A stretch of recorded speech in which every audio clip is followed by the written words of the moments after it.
मैंने first attempt में मेरा प्रीलिम्स नहीं हुआ तो मैं एक सीढ़ी पे था। फिर नेक्स्ट अटेम्प्ट में मेरा प्रीलिम्स हो गया सेकंड अटेम्प्ट में, लेकिन मेंस नहीं हुआ तो मैं सेकंड सीढ़ी पे आ गया। थर्ड में ये हुआ कि मैंने प्रीलिम्स निकला, मेंस निकला, इंटरव्यू पे पहुंच गया तो मैं थर्ड सीढ़ी पे आ गया और फिर इंटरव्यू नहीं निकला। और ये फेलियर स्टोरी चली 6 साल। मुझे लोगों ने स्पेसिफिकली आके बोला कि तुम पागल हो गए हो और अपना जो कैरियर है वो पूरा चौपट कर रहे हो। और मैं अपनी बहन की शादी में एक दिन पहले पहुंचा और मैं अपनी बहन की शादी के गेस्ट गए नहीं हैं, उससे पहले मैं वापस आ गया। मुझे यूपीएससी 2022 में ऑल इंडिया रैंक 142 मिली है। नमस्कार, मेरा नाम कृष्ण चंद्र गुप्ता है। मैं ग्वालियर से आता हूं और मुझे यूपीएससी 2022 में ऑल इंडिया रैंक 142 मिली है। ये 142 रैंक ऐसे नहीं मिली है, तो अगर मैं कहूँ कि मैंने फर्स्ट अटेम्प्ट में मेरा प्रीलिम्स नहीं हुआ तो मैं एक सीढ़ी पे था। फिर नेक्स्ट अटेम्प्ट में मेरा प्रीलिम्स हो गया सेकंड अटेम्प्ट में, लेकिन मेंस नहीं हुआ तो मैं सेकंड सीढ़ी पे आ गया। थर्ड में ये हुआ कि मैंने प्रीलिम्स निकला, मेंस निकला, इंटरव्यू पे पहुंच गया तो मैं थर्ड सीढ़ी पे आ गया और फिर इंटरव्यू नहीं निकला। फिर मैं जो कि फोर्थ पे भी पहुंच जाऊंगा तो वो अंदर हो ही जाऊंगा, लेकिन फोर्थ पे ये हुआ कि मेरा प्रीलिम्स नहीं निकला। और उसके बाद फिर फिफ्थ में ये हुआ कि मेरा प्रीलिम्स निकला, मेरा मेंस निकला, मेरा इंटरव्यू निकला और आज मैं ऑल इंडिया 142 रैंक पे हूँ। मेरा जन्म औरैया उत्तर प्रदेश में हुआ है। क्योंकि मैं एक डिफेंस बैकग्राउंड से आता हूँ और मेरे पिताजी भारतीय वायुसेना में रहे, तो इस वजह से मैंने भारत के बहुत ही विभिन्न क्षेत्रों में रहा हूँ। और उसके बताने के लिए मैं आपको एक उदाहरण देता हूँ कि मेरा जन्म औरैया में हुआ। उसके बाद जब मैं अपनी मम्मी की गोदी में था तब मैं नलिया में रहा। उसके बाद फिर मैंने जो अपनी नर्सरी केजी है वो मैंने चंडीगढ़ में की है। उसके बाद फिर मैंने अपना प्राइमरी सेक्शन आसाम में किया है। उसके बाद मैंने अपना जो सेकेंडरी सेक्शन होता है वो मैंने आगरा में किया है। उसके बाद मैंने अपना जो सीनियर सेकेंडरी सेक्शन है वो तमिलनाडु कोयम्बटूर में किया है। उसके बाद फिर मैंने अपनी जो इंजीनियरिंग की है वो इंदौर से की है और उसके बाद फिर मैंने जॉब की वो हैदराबाद में की और अंत में आके मैं दिल्ली में बस गया। तो अब जब मुझसे लोग पूछते हैं कि मैं कहाँ से हूँ तो मैं भारत से हूँ, क्योंकि मुझे सच में नहीं पता कि किस स्टेट से मैं बिलोंग करता हूँ। लोग पूछते हैं मुझसे कि कैसा आपको महसूस हो रहा है, आपने इतनी अच्छी रैंक मिली। खुशी है, बहुत ज़्यादा खुशी है। मुझे लगता है कि मेरी फैमिली को उससे ज़्यादा खुशी है। लेकिन मुझे एक बहुत अलग सी एक एहसास हो रहा है, जो है कि मुझे बहुत शांति है मेरे आजू-बाजू। मुझे समझ में आ रहा है कि चिड़ियों की आवाज़ समझ में आ रही है। मुझे पता चल रहा है कि मेरे पास टाइम है, एक दिन है मेरे पास, उसमें कुछ मैं कर सकता हूँ। अदरवाइज़ हमेशा ऐसा होता था कि अरे! ये चीज़ बची है, लक्ष्मीकांत पढ़नी है, एनसीईआरटी बची है, मेरे नोट्स नहीं हुए हैं, मॉक्स के जो पेपर सॉल्व किए हैं, उनका सॉल्यूशन पढ़ना है। तो बहुत सारी चीज़ें रहती थी। तो जो फीलिंग अभी मुझे आ रही है, एक शांति की फीलिंग आ रही है, सुकून है मेरे आजू-बाजू। तो ये एक फीलिंग जो मुझे आई है। अ, अगर आप सभी लोग मेरी जर्नी के बारे में जानना चाहते हैं, तो बहुत ही अच्छी जर्नी रही है मेरी। एक इमेजिन कीजिए एक लड़का जो कि 22 साल का है और वो थ्रू आउट पूरे अपने जो स्कूलिंग है उसमें टॉपर रहा है। अपने कॉलेज में भी बहुत अच्छे मार्क्स लेकर आया। अपने कॉलेज में सबसे जो पहला ब्रांच में सबसे पहला प्लेसमेंट हुआ वो उसे मिला। बहुत अच्छी कंपनी में, मैं एक बिग 4 कंपनी में काम कर चुका हूँ। और वो बच्चे ने 22 साल की उम्र में इंडियन एयर फोर्स में मेरिट इन हुआ, इंडियन नेवी में मेरिट इन हुआ, आईएएम मिल गया उसे। तो इतनी अच्छी 22 साल में मेरी जर्नी रही कि उस टाइम पे ऐसा लग रहा था मैं जो भी चीज़ छूँगा वो सोना हो जाएगी। तो मैंने कहा कि चलो, अब जब मैं इतना सब कुछ कर रहा हूँ तो दुनिया का सबसे टफेस्ट एग्ज़ामिनेशन भी ट्राई करते हैं। क्योंकि मैं एक स्टेप बाय स्टेप जा रहा था, तो एक गवर्नमेंट जॉब मिल गई ए ग्रेड, मैं पोस्ट ग्रेजुएशन के लिए बहुत अच्छे इंस्टीट्यूशन में पहुँच रहा था, एक बहुत अच्छी प्राइवेट जॉब कर रहा था। तो मैंने कहा कि चलो अब यूपीएससी ट्राई करते हैं। यूपीएससी स्टार्ट होते ही ये जो ड्रीम रन मेरा जो चल रहा था वो एक फेलियर स्टोरी हो गया और ये फेलियर स्टोरी चली 6 साल। और ये फेलियर स्टोरी सक्सेस स्टोरी में तब बदली जब यूपीएससी का 23 मई को रिजल्ट आया। अब ये यूपी कैसे एक फेलियर स्टोरी रही मैं आपको बताता हूँ। मैं एक बहुत ही बड़े बैगेज के साथ, एक्सपेक्टेशन के साथ आया था कि छोटे में मुझे टीचर्स बोलते थे कि तुम्हें कलेक्टर बनना चाहिए, तुम्हें कलेक्टर बनना चाहिए। इतना लोग बोलते थे, इतना पढ़ के क्या करोगे? कलेक्टर ही बनना है क्या? तो कलेक्टर मेरे अंदर ये एक जो वर्ड था वो हमेशा से रह गया। टीचर्स हमेशा बोलते थे, तो इस वजह से लगता था कि हाँ, शायद मैं बन पाऊँगा। लेकिन यूपीएससी का एक हौवा था। हौवा ये था कि उसमें बहुत पढ़ना पड़ता है और बहुत इंटेलिजेंट लोग ही जा पाते हैं। तो मुझे ये तो पता था कि एक दिन किसी दिन बैठूँगा तो ज़रूर निकलेगा, बट फिर एक डर लग रहा था कि क्यों लाइफ़ को इतना टफ़ बनाना है। लेकिन फिर मैंने कहा कि नहीं, जब एक सारी चीज़ें हो गई थी तो फिर मैंने एकदम से अपना कैरियर प्राइवेट जॉब में ख़त्म किया और फिर मैंने कहा कि नहीं, मुझे यूपीएससी ही करना है और मैं यूपीएससी के लिए आ गया। कई चीज़ें आप लोगों को देखी होगी, मुझे लोगों ने स्पेसिफिकली आके बोला कि तुम पागल हो गए। पागल हो गए हो और अपना जो कैरियर है वो पूरा चौपट कर रहे हो। क्योंकि अगर आप एक इंजीनियर का कैरियर देखें, तो अगर आपने इंजीनियरिंग करने के बाद एक जॉब कर रहे हैं, तो या तो मोस्ट ऑफ द लोग उसको पोस्ट ग्रेजुएशन करते हैं या एमएस जाते हैं और फिर उसमें आगे बढ़ते हैं। अगर आपने रोक दी बीच में, तो फिर से फील्ड में जाना बहुत मुश्किल हो जाता है और वो मैंने रोक दी। तो मेरा एज़ ए इंजीनियर का जो कैरियर है वो चौपट हो चुका है। लेकिन फिर 6 साल में मैंने अपनी यूपीएससी की जर्नी स्टार्ट की। ये जर्नी स्टार्ट होती है तो फिर मैं अपने जो कमाए हुए पैसों से कोचिंग में एडमिशन लेता हूँ और फिर मैं स्टार्ट करता हूँ कोचिंग। तो बट मैंने सोचा कि नहीं, सारे लोग मेहनत करते हैं, मैं उससे डबल मेहनत करता हूँ और कर भी सकता था, क्योंकि मैंने हमेशा से ज़िंदगी में एक चीज़ जो की है बहुत अच्छी, कि पढ़ाई कर सकता हूँ, तो मैंने वो पढ़ाई की। लोग एक करंट अफेयर पढ़ते थे, मैं 2-2 इंस्टीट्यूशन के करंट अफेयर पढ़ता था कि कहीं से भी मेरी कोई चीज़ छूट ना जाए। तो अब जब इतना पढ़ोगे और इतना अटरम-सटरम पढ़ोगे और जो एक्चुअल पढ़ना था वो रह जाएगा। अब जैसे आप अगर ये सोचें कि इकोनॉमिक सर्वे की मैंने पूरी बुक पढ़ी है और जबकि इकोनॉमिक सर्वे की इतनी ज़रूरत ही नहीं होती, आपको मैगज़ीन से हो जाता है। तो एक ये चीज़ ऐसी हो गई। तो फर्स्ट अटेम्प्ट मेरा नहीं हुआ प्रीलिम्स। ठीक है, सबका नहीं होता है, सबको एक्सपेक्टेशंस थी कि नहीं होना चाहिए था, तुम्हारा नहीं हुआ। बट मैंने कहा कि ठीक है, कोई बात नहीं, हो जाती है ऊँच-नीच की चीज़, और नहीं हुआ मेरा। अब सेकंड अटेम्प्ट हुआ। अब क्या होता है, जब फर्स्ट अटेम्प्ट में तो मैं कोचिंग जा रहा था, तो ठीक है, मैं हर रोज़ घर से बाहर निकलता था और फिर कोचिंग जाता था, लोगों से मिलता था, तो ठीक था, एक रूटीन था। अब मेरे पास था कि मुझे सेकंड अटेम्प्ट में घर में रूम पे बैठ के करना है। शुरुआत से मैं एक ऐसा स्टूडेंट रहा जो एक पीयर ग्रुप में नहीं पढ़ता हूँ, मैं हमेशा से अकेले पढ़ के शांति से अपना अकेले में पढ़ता था। अब जब मेरे पास यूपीएससी का एक जो सेकंड ईयर की प्रिपरेशन स्टार्ट होती है, तो 1 साल बहुत लंबा टाइम होता है। अगर आप पढ़ने पे जाएँ तो शायद बहुत कम होता है, लेकिन वैसे अगर आप टाइम में देखें तो एक बहुत लंबा साल होता है। तो उसमें ये हुआ कि मैं अपने रूम में बहुत मोस्ट ऑफ द टाइम पे रूम पे ही रहता था और मैं पढ़ता था। अब मैंने उस टाइम पे क्या कर रखा था कि मैंने जितनी भी इन्फॉर्मेशन देखी थी आज तक कि कैसे टॉपर्स करते हैं, तो कुछ टिक मार्क्स होते हैं कि जैसे कि आप इंस्टाग्राम नहीं चलाओगे, फेसबुक नहीं चलाओगे, आपके ज़्यादा दोस्त नहीं होंगे, आप अपने कॉलेज फ्रेंड से नहीं बात ज़्यादा करते, जो भी है, तो मैं सब पे टिक करते चला जा रहा था कि कोई भी नहीं, सब एकदम प्रॉपर बैठ के मैं पढ़ रहा था। अब ये पढ़ तो रहा था, तो मुझे समझ में आ रहा था, पढ़ रहा था, लेकिन एक चीज़ जो नहीं हो रही थी कि मैं किसी से ज़्यादा बातें नहीं कर रहा था। 2 मिनट 5 मिनट के लिए घरवालों से हर रोज़ मैं फ़ोन पे बात करने आता था, तो उनको इतना समझ में भी नहीं आया कि कुछ गड़बड़ हो रहा है। अभी ये हुआ कि एक दिन मैं रूम से बाहर निकला कुछ कुछ करने के लिए, तो फिर मुझे पटेल नगर से कहीं जाना था, तो फिर मैं जा रहा था। तो जाते-जाते मुझे ऐसा लगा कि कुछ गड़बड़ है, कुछ तो गड़बड़ हो रहा है। अब गड़बड़ ये हो रहा है कि मुझे ऐसा लग रहा है कि जो सामने से गाड़ी आ रही है वो मुझे आके मार देगी। पीछे से जो बस आ रही है वो हॉर्न ज़्यादा क्यों बजा रही है? ये जो बिल्डिंगें हैं वो मेरे ऊपर गिरेंगी। अभी द थिंग इज़ दैट कि मैंने शायद अपने जीवन में किसी एक ऐसे व्यक्ति को देखा है जो एक क्लिनिकल डिप्रेशन में रहे। तो मुझे ये तो पता था कि ये सारी चीज़ें कुछ तो ऐसी हैं कि कुछ गड़बड़ हो रही है। तब दिन था, वो दिन था, और फिर उसके बाद मैंने अपना रूटीन चेंज कर दिया। अगर आप लोग ओआरएन में रहे होंगे, तो पटेल नगर से ओआरएन आने के लिए 2 मेट्रो स्टेशन आते हैं। तो मैं वो 2 मेट्रो स्टेशन चलकर आता था, सिर्फ़ कि ताकि मुझे बाहर का थोड़ा एक्सपोज़र मिले, मुझे लोग दिखें, बच्चे क्या कर रहे हैं, वो करें। तो इवन पटेल नगर में भी ज़ेरॉक्स की दुकानें हैं, वहाँ पे भी क्वेश्चन पेपर्स मिलते हैं। लेकिन मैं करोल बाग आता था, क्वेश्चन पेपर्स खरीदता था और सिर्फ़ 2 खरीदता था और वापस अपने रूम पे जाता था और उनको करता था और फिर से 2 क्वेश्चन खरीदने आता था। तो अब इस प्रैक्टिस से ना एक सबसे अच्छी बात जो बाहर आई, वो तो था कि मैं एक बाहर निकलने लगा, तो एक मेंटल हेल्थ का जो इश्यू चल रहा था वो सही हो गया।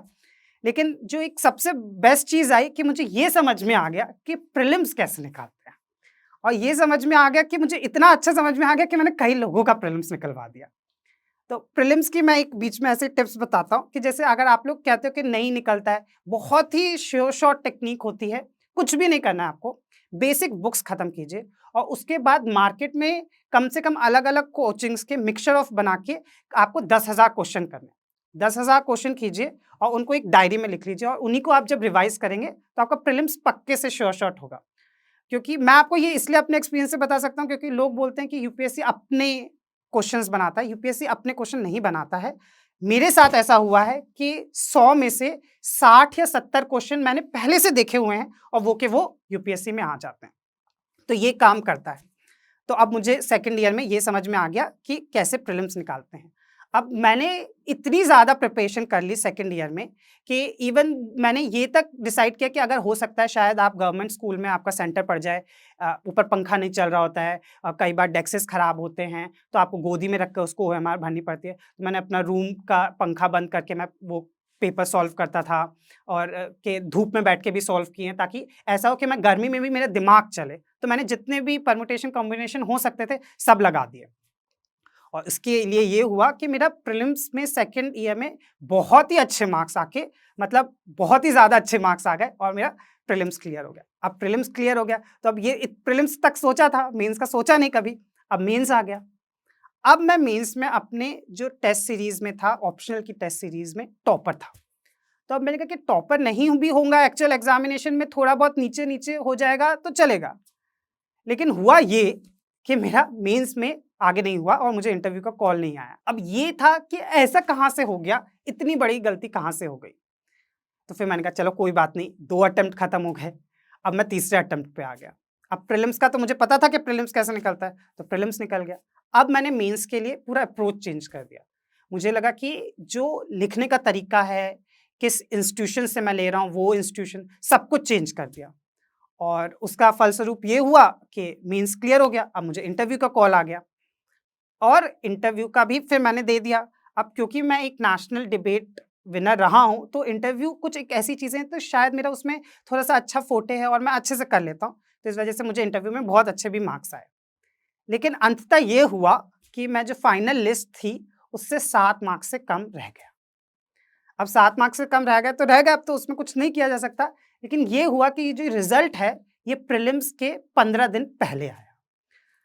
अब क्योंकि पहले से ही एक बहुत ही पहले से जिसने अपने आप को समझा हो और हो सकता है शायद वो ओवर अचीवर रहा भी हो, अब उसको इतना ज़्यादा बार-बार फेलियर मिल रहा हो, तो आपको ये समझ में आता है कि कुछ तो गड़बड़ चल रहा है। और शायद जो लोगों ने मुझसे कहा कि तुमने बहुत पागलपंती की कि अपना कैरियर चौपट कर लिया। अब मैं ये सोच रहा था, अरे यार मैंने गलती तो नहीं कर दी कि मुझे वापस वो जाना चाहिए था। अब मैं वापस भी नहीं जा सकता था। अब मेरे पास आगे का ही था। तो फिर अब वो गया टाइम रोने-धोने में। लेकिन अगर आप किसी की भी लाइफ देखें तो आपको ये पता चलता है कि इंसान एक-एक स्टेप करके ऊपर बढ़ता है। मैं भी एक-एक करके स्टेप बढ़ रहा था। फर्स्ट अटेम्प्ट में मेरा प्रीलिम्स नहीं हुआ, सेकंड अटेम्प्ट में मेरा मेंस नहीं हुआ और थर्ड अटेम्प्ट में मेरा इंटरव्यू नहीं हुआ। तो अब सबको लगा कि अब तो नेक्स्ट अटेम्प्ट में सब कुछ होगा ही। अब नेक्स्ट अटेम्प्ट में मेरे साथ क्या हुआ कि मैं एक सीढ़ी चढ़ा, दूसरी सीढ़ी चढ़ा, तीसरी सीढ़ी चढ़ा और उसके बाद जहाँ चौथी सीढ़ी चढ़ना था और मुझे लिस्ट के अंदर आना था, मैं सबसे नीचे गिर गया और मेरा फोर्थ अटेम्प्ट में प्रीलिम्स ही नहीं हुआ। प्रीलिम्स इसलिए नहीं हुआ क्योंकि एक था कि पहले एक्सपेक्ट नहीं किया था कि, मतलब ये एक्सपेक्ट कर रहा था कि मैं लिस्ट के अंदर आ जाऊँगा। तो जब लिस्ट में नाम नहीं आया तो पहले उसका रोना-धोना हुआ और उसके बाद जब मार्क्स आ गए तो और लगा कि अरे यार 7 मार्क्स। अब जब क्या होता है, जब आपके 7 मार्क्स से रह जाता है, तो आप ये तक क्वेश्चन करने लगते हो कि शायद मैं उस दिन दूसरे पेन से लिखता, तो भी शायद वो 7 मार्क्स आ जाते। शायद मैं इंटरव्यू में ये चीज़ बोलता, तो शायद उन सर को और पसंद आता, तो वो 1 मार्क्स इधर दे देते। शायद एक किसी मेरे अगर एथिक्स में कम आए, तो शायद मैं थोड़ा-सा उसमें और करता, तो वो आ जाते। आप हर चीज़ जो आपने की है, आप उसको क्वेश्चन करने लगते हो। अब ये जो 4th अटेम्प्ट में मेरा नहीं हुआ, तो अब इस साल में हुआ क्या फिर? ये हुआ कि ये जो 3 साल में मैंने प्रीलिम्स की तैयारी की थी, उस वजह से अब मैं तीसरे साल में ये हो गया था कि अब चलो भाई नौकरी मिलनी है। जो इंसान एक गवर्नमेंट की, इंडियन एयर फोर्स की, इंडियन नेवी की, आईआईएम, एक बहुत अच्छी प्राइवेट जॉब छोड़कर आया है, अब वो ये सोच रहा है कि कहीं से एक जॉब मिल जाए। तो जॉब मिल जाए तो उसने क्या किया कि वो स्टेट्स के लिखने लगा। अब क्योंकि ये तो पता चल गया था प्रीलिम्स कैसे निकलता है, तो मेरा मध्य प्रदेश निकला, मेरा उत्तर प्रदेश निकला, मेरा राजस्थान निकला और फिर झारखंड भी कुछ स्थिति में निकल गया। तो मेरे इतने सारे हो गए। अब ये थी बात कि मुझे लगा कि मैं ये सब कर लूँगा और मैंने किए भी और मैं एमपी के इंटरव्यू तक भी पहुँचा और यूपी के भी इंटरव्यू तक पहुँचा। तो ये हुआ तो किए भी, लेकिन ये होता है कि यूपीएससी में आपको अगर आप ज़्यादा इधर-उधर भागते हो, तो फिर ये होता है कि आप यूपीएससी पे ध्यान नहीं दे पाते हो और शायद मुझे ये भी लगा कि शायद हो सकता है ये रीज़न रहा कि मेरा 4th अटेम्प्ट में नहीं हुआ। अब किसी की लाइफ में इतना ज़्यादा चेंज आ गया और मेरी लाइफ में क्या चेंज आया? मेरी लाइफ में ये चेंज आया कि मैं उसी हाफ पैंट में बैठ के, उसी लाइब्रेरी के, उसी क्यूबिकल में क्या पढ़ रहा हूँ? लक्ष्मीकांत पढ़ रहा हूँ।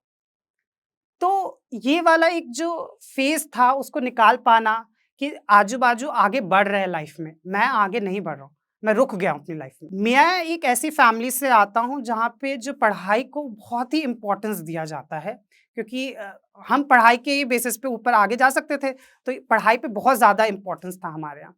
तो मेरी फ़ैमिली उन फ़ैमिली में नहीं है कि अरे बेटा तुम दिवाली पे क्यों नहीं आए, घर आ जाओ, सूना लगता है, वो वाली फ़ैमिलीज़ में नहीं है मेरी फ़ैमिली। मेरी फ़ैमिली में ये है कि अगर आपको ऐसा लगता है कि आप घर पे आओगे और आपका वो एक जो कनेक्ट है वो टूट जाएगा, तो आप वहीं पे बैठ के पढ़िए और इस वजह से आपको घर आने की ज़रूरत नहीं है। मैं अपना घर नहीं विज़िट करता था। अब घर मैं इसलिए विज़िट नहीं करता था कि मेरा मन नहीं करता था, ऐसा नहीं था। मेरे घर वाले मुझे नहीं आने देते थे, क्योंकि यूपीएससी की प्रिपरेशन के दौरान ऐसा हो जाता है कि आप इतने ज़्यादा अपने एक छोटे से बबल में होते हो कि आपके लिए एक छोटा-सा भी जो थॉट होता है, वो अगर आपके दिमाग में आ गया, तो आप पूरा दिन आपका खराब हो जाता है, क्योंकि आप वही सोचते रहते हो। ऐसे में मेरी फैमिली ने इतना ज़्यादा मुझे सपोर्ट किया कि ये होता है, आप ये सोचिए कि मेरी बस एक ही बड़ी बहन है और मेरी बड़ी बहन की शादी थी और मैं प्रिपरेशन कर रहा था, तो मेरी बड़ी बहन की शादी में जो छोटा भाई है, सबको पता होता है कि कितना काम करना होता है और मैं अपनी बहन की शादी में 1 दिन पहले पहुँच रहा हूँ और मैं अपनी बहन की शादी के गेस्ट गए नहीं हैं, उससे पहले मैं वापस आ गया, क्योंकि मेरे घर वाले चाहते थे कि मैं कम से कम टाइम वेस्ट करूँ। कोरोना के टाइम पे मैं डेली बेसिस पे अपने घर पे बात कर रहा हूँ और ये हुआ कि फर्स्ट वेव में ही मेरे पेरेंट्स को कोरोना हो गया और मुझे पता ही नहीं है कि मेरे पेरेंट्स को कोरोना हो गया और मैं डेली बेसिस पे बात कर रहा हूँ अपने घर से। तो ऐसी-ऐसी चीज़ें कि हमारे घर में किसी की मृत्यु हो जाती थी, कोई बच्चे का बर्थ हो जाता था, तो मुझे पता ही नहीं चलता था कि इतने लोग कुछ किसी का हो गया, कुछ हो गया, क्योंकि मुझे बताया ही नहीं जाता था। क्योंकि ऐसा होता है कि कोई एक इंसिडेंट की न्यूज़ आती है, तो आप उसके बारे में सोचते हो अच्छा ठीक है ये। तो मेरे पेरेंट्स बचाते ही नहीं थे मुझे अच्छे से कि नहीं खाना खाया कि नहीं खाया, जूस पिया कि नहीं पिया, यही सब मुझसे बात होती थी और कोई ख़ास बातें नहीं होती थी मुझसे। तो ये हो गया। अब जब ये सब हुआ, तो उतने-उतने आते-आते मैं 5th अटेम्प्ट पे आ गया था। अब 5th अटेम्प्ट पे मैं इतना ज़्यादा अवेयर्ड हो गया था कि कुछ हो रहा है गड़बड़, इसको रोक देना है कि प्रिपरेशन में कि अब मैं नहीं और करना चाहता प्रिपरेशन। इश्यू क्या होता है कि हमें ये सब पता होता है हमेशा हर बार कि हमें हेल्प चाहिए। हेल्प चाहिए होती है, लेकिन हम कभी हाथ उठा के नहीं बोलते कि मुझे हेल्प चाहिए, कोई मुझे कुछ तो बताओ, मेरी हेल्प तो करो। 5th अटेम्प्ट में मैंने ये किया। मैंने हाथ उठाया और मैंने कहा कि मुझसे नहीं हो रहा है और मेरी कोई हेल्प कर दो। अभी यूपीएससी में कुछ लोगों का अलग-अलग थॉट स्कूल ऑफ थॉट है, तो उसमें कुछ लोग ऐसे मानते हैं कि मेरा ऐसा मानना है कि मेहनत गधा भी कर लेता है और यूपीएससी में बहुत ज़्यादा इम्पोर्टेंट है कि मेरी स्ट्रैटेजी बन जाए। कोई मुझे गाइड कर दे कि क्या पढ़ना है, कितना पढ़ना है, इसमें से मत पढ़ो, ये पढ़ लो, इतना कर लो। मेहनत मैं कर रहा था, लेकिन ये नहीं समझ में आया था कि किस में से कितना पढ़ो, इतना डेटा लिखना है, ये करना है, ये करना है। तो इसी दौरान मैंने एक टॉपर थी महक जैन, उनकी शायद 17वीं रैंक आई थी, उनका वीडियो आ रहा था। तो उन्होंने पीयूष सर के बारे में बोला, तो उनकी कुछ वीडियोज़ यूट्यूब पे अवेलेबल। अब वीडियो देखी तो ये हुआ कि क्योंकि यूपीएससी का एक ये जो पूरा एक आर्ट्स का हम ऐसे बोलते हैं कि जो सारे सब्जेक्ट्स हैं वो ह्यूमैनिटीज़ के हैं, तो इसमें को समझना थोड़ा मुश्किल हो जाता है। अब जैसे अगर मैं एग्ज़ाम्पल लेकर बताऊँ आपको कि एथिक्स में ये होता है कि लोग जब आपके मार्क्स नहीं आ रहे तो आप पूछते कि क्यों नहीं मार्क्स आ रहे? तो लोग बोलते हैं अरे तुमने थोड़ी फिलॉसफी नहीं लिखी होगी, आपने अपने मन की बात बताओ, एक्सप्रेशन वैसे दो, ज़्यादा एनेक्डोट्स दो। तो ये होता था कि ठीक है ये सब करो, आगे क्या? मतलब क्या? ये सब तो बोल दिया, ये सब मुझे भी पता है, मैं भी किसी को ज्ञान दे दूँगा, लेकिन आगे क्या? तो क्योंकि मेरा इंजीनियरिंग बैकग्राउंड था और जो ये सर पढ़ा रहे थे ये भी इंजीनियरिंग बैकग्राउंड से थे, तो इनके पढ़ाने के तरीके में एक ऐसा है कि ऐसा होता है कि ठीक है ये आप लिखोगे, ये मार्क्स आ जाएँगे। इतना लिखोगे, ये आएगा, ये क्वेश्चन ये पूछ रहा है, आपको ये वाली चीज़ इसमें लिखनी है। तो ये सारी मेरी बहुत हेल्प हो गई। अब मैंने इसमें ये किया कि जैसे प्रीलिम्स में आप इतने सारे क्वेश्चन करते हो, तो मैंने मेंस में भी यही किया। मैंने मेंस में क्वेश्चन ही क्वेश्चन लगा डाले। मैं पर डे बेसिस पे एक प्रोग्राम होता था उनका एमएमपी, तो उसमें ये होता था कि अल्टरनेट डेज पे आपको लिखना होता था। तो मैं अल्टरनेट डेज पे जीएस के पेपर लिख रहा था और वो जो बीच के दिन हो रहे होते थे उसमें मैं ऑप्शनल के पेपर लिख रहा होता था। तो कम से कम आप ये मान लीजिए कि मैंने सिर्फ जीएस के ही मिला के 150 क्वेश्चन से ज़्यादा लिख चुके हूँ। 150 तो क्या, वो तो नॉर्मल 12 टेस्ट सीरीज होती है तो उसमें ही हो जाते हैं। 12 × 20 250 240 हो जाते हैं और फिर 240 और के होंगे, तो कम से कम 500 मैंने सिर्फ जीएस के आंसर लिखे हैं और ऐसे ही करीब मैंने 150 200 के करीब ऑप्शनल के आंसर्स लिखे हैं। तो ये मुझे समझ में आ गया। तो ये जो लोग पूछते कि क्या चेंज आया, वो चेंज ये आया कि यूपीएससी में आप जब एक दिन में 6 घंटे सिर्फ लिख ही रहे हो तो आपका दिमाग काम करना बंद हो जाता है और आप जो कई बार ऐसा होता है कि आप 1 मिनट में आपको एक आंसर लिखना है। अब 1 मिनट में जब आंसर लिखना होता है तो आप उसमें सोच नहीं सकते मैं क्या लिखूं उसमें बस पेन अपने आप चलता है और आप चलता चला जाता है कि अच्छा ठीक है इसमें ये करना है, ये वाली चीज़ें करनी है, आपको एक कोई डायग्राम होना चाहिए, एक मैंने उसके पॉजिटिव बता दिए कि नहीं बता दिए, नेगेटिव बता दिए कि नहीं बता दिए, तो ये सब चीज़ें डालकर ये होता है। तो इस बार ये हुआ कि 5th अटेम्प्ट में मैं श्योर था कि मेरा रिटन तो बहुत अच्छा गया है। तब तक रिजल्ट आ गया था, मुझे पता था कि मुझे इंटरव्यू देना है, ये करना है। लेकिन इस बार मैंने एक चीज़ बहुत अच्छी की कि ये होता है कि जब आप इंटरव्यू का कॉल आ जाता है तो इंसान इंटरव्यू में इतना हो जाता है, क्योंकि इंटरव्यू में आपको प्रीलिम्स, मेंस और प्लस आपका जो पर्सनल है, ये तीनों चीज़ें कवर करनी पड़ती हैं। तो इतना ज़्यादा वास्ट सिलेबस होता है कि इंसान उस पे बहुत ज़्यादा टाइम दे देता है। लेकिन मैंने वो गलती नहीं की। मैंने आज भी जब रिज़ल्ट आ रहा था तो उसके 1 घंटे पहले तक मैं एनसीईआरटी पढ़ रहा था, क्योंकि मुझे ये पता था कि रिज़ल्ट कुछ भी हो सकता है और हो सकता है मुझे फिर से प्रीलिम्स देना पड़े। तो मैंने अपनी प्रीलिम्स की प्रिपरेशन स्टार्ट की और उसके बाद तब तक की जब तक लिस्ट में मेरा इंटरव्यू का जो मुझे डेट है वो नहीं पता चल गई। और जिस दिन से मुझे ये पता चली फिर मैंने इंटरव्यू की पढ़ना स्टार्ट किया। तो उससे ये हुआ, क्योंकि मेरा बेस हो चुका था, प्रीलिम्स पढ़ चुका था, मैं सारा करंट अफेयर पढ़ चुका था, तो इंटरव्यू में वो रिफ्लेक्ट होने लगा। मैं डेटा अच्छा देने लगा, एकदम करंट जो बच्चे प्रिपेयर कर रहे थे मैं प्रिपेयर था पहले से, तो इस वजह से वो हुआ। तो आखिरकार फिर 5th अटेम्प्ट के बाद मैं यूपीएससी में आ ही गया। तो ये एक स्टोरी थी। मुझे लगता है कि जो लोग अभी तक सिलेक्ट नहीं हुए हैं या प्रयास कर रहे हैं, अभी भी इस दौड़ में लगे हुए हैं, वो हर इंसान अपने आप को एक फेलियर स्टोरी बना के बैठ गया है, जो कि मैं भी बना के आया था। और ये शायद वो खुद बना गया है। लोग इतना नहीं सोचते आपके बारे में, ना तो लोगों को इतना पता होता है कि आप क्या कर रहे हो, ना तो उनको इतना इंटरेस्ट होता है, लेकिन हम खुद ये सोच बैठते हैं कि हम एक फेलियर स्टोरी है। तो इसी वजह से अगर मुझे लगता है कि मैंने इन 6 सालों में कुछ सीखा है, तो यूपीएससी को अगर आपको पार करना है सक्सेसफुली, तो सबसे ज़्यादा इम्पोर्टेंट है कि आप अपना मेंटल स्टेट, अपनी जो मेंटल हेल्थ है उस पे बहुत ज़्यादा ध्यान दीजिए। कभी भी आप किसी कंपटीशन से घबराइए मत, ज़्यादा से ज़्यादा कंपटीशन में बैठिए और क्या होगा, ज़्यादा से ज़्यादा आपको कम मार्क्स आएँगे, लेकिन आपको पता चलता रहेगा कि आजू-बाजू लोग क्या कर रहे हैं। थर्ड, जब आपको हेल्प चाहिए तो ये मत सोचो कि अरे मैं खुद कर लूँगा। एक इसमें हाँ, आपको कई बार स्ट्रैटेजी को बार-बार चेंज करनी होती है। तो जब भी आपको हेल्प लगे, आपको चाहिए कि मुझे नहीं समझ में आ रहा है, हाथ उठाओ, चिल्लाओ कि मुझे हेल्प चाहिए, कोई मुझे हेल्प करो। डेफ़िनिटली कोई ना कोई आपको हेल्प करने आएगा। फोर्थ, मैं कहूँगा कि हमेशा अपनी फैमिली को बहुत पास रखिए। ये फैमिली, आपको नहीं पता कि हम क्या होता है कि जब हमारा रिज़ल्ट आता है तब हम शायद रोते हैं। आप पूरे दिन में शायद जब अकेले बैठते हो तब आप जाके सोचते हो। लेकिन आपकी फैमिली कंटिन्यूअसली लोगों का सुन रही है। वो डेली बेसिस पे ये चीज़ देख रही है कि आपको बताया जा रहा है कि आपका लड़का इतना बड़ा हो गया है।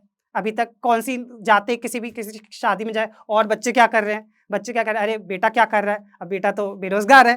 तो फिर ये वाली चीज़ें जो होती है ना कि मैं तो यूपीएससी प्रिपरेशन कर ही रहा हूँ। मैंने 6 साल किए, लेकिन मेरी फैमिली ने भी किए। मुझे ऐसा लगता है कि एक फैमिली जब यूपीएससी होती है तो एक इंसान नहीं प्रिपेयर कर रहा होता है, एक पूरी फैमिली प्रिपेयर कर रही होती है। तो इसीलिए बहुत ज़रूरी है कि आप अपनी फैमिली पे बैंक करें। फैमिली और शायद दोस्त शायद 4 दिन बात करेंगे, 4 महीने बात करेंगे, लेकिन 4 साल बात नहीं करेंगे।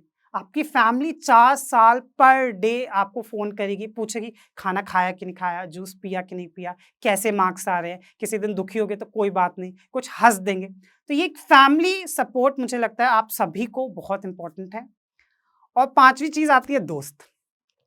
दोस्त बहुत ज़्यादा इम्पोर्टेंट हो जाते हैं जब आप यूपीएससी में करते हो, क्योंकि यूपीएससी के दोस्त एक अलग ही दोस्त होते हैं, क्योंकि ये दोस्त को पता है कि जो मैं लो फील कर रहा हूँ, तो वो सामने इंसान भी वही लो फील कर रहा होता है। और वो कहा जाता है जब 2 लोग एक साथ जैसे बैठते हैं तो फिर बड़ा मज़ा आता है। तो आप कभी यूपीएससी के जो 2 प्रिपेयर कर रहे होते हैं, उनके अगर बीच में बैठिए, तो बहुत ही इंटेलेक्चुअल बातें कर रहे होते हैं, लेकिन कर कोई बेबुनियाद की बात करते हैं, लेकिन बहुत ही इंटेलेक्चुअल बात कर रहे होते हैं, और बहुत मज़ा आता है। तो इसी वजह से एक पीयर ग्रुप बनाइए, बहुत बड़ा पीयर ग्रुप नहीं, लेकिन हाँ 2-3 लोगों का हो। आपको पता होना चाहिए कि फॉर्म निकले किसके हैं, कौन-सी कोचिंग का मॉक चल रहा है, कहाँ पे मुझे किससे ज़्यादा सोर्स से कहाँ पे इन्फॉर्मेशन मिलेगी। अकेले इंसान को इस प्रिपरेशन को करने के लिए बहुत ज़्यादा मेहनत और बहुत ज़्यादा टाइम लग जाएगा। देश के लाखों बच्चे सिविल सर्विसेज की परीक्षा देते हैं और आईएएस, आईपीएस, आईआरएस बनना चाहते हैं, बट उनकी ये जो जर्नी है वो मुश्किल हो जाती है जब उनके पास या तो संसाधन नहीं होते, पैसा नहीं होता, या डायरेक्शन नहीं होता, या बहुत सारे इश्यूज़ हैं।